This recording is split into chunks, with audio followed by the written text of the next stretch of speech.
ایک بزرگ انسان کا مسجد کے قریب سے گزر ہوا تو انہوں نے دیکھا کہ مسجد میں اذان ہو رہی ہے مگر ایک بھی آدمی نماز پڑھنے کے لیے نہیں آیا۔ تو بزرگ نے مؤذن سے کہا ایک بار اور اذان دے دو۔ تو مؤذن اذان دینا شروع کر دیے۔ تو دوسری بار اذان سن کر بہت سارے لوگ جمع ہو گئے اور مؤذن صاحب سے جھگڑنے لگے کہ دوبارہ اذان کیوں دی؟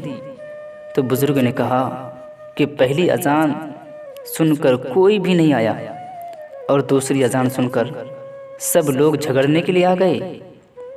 آج ہمارا بھی یہی حال ہے کہ ہمارے پاس نماز پڑھنے کے لیے وقت نہیں ہے، لیکن امام، مؤذن اور علماء دین کی غلطیوں پہ غلطیاں نکالنے اور ان سے لڑنے جھگڑنے الجھنے کے لیے وقت ہے۔ اللہ پاک ہم سب کو ہدایت نصیب فرمائے اور نماز پنج جگانا پابندی سے ادا کرنے کی توفیق عطا فرمائے، آمین۔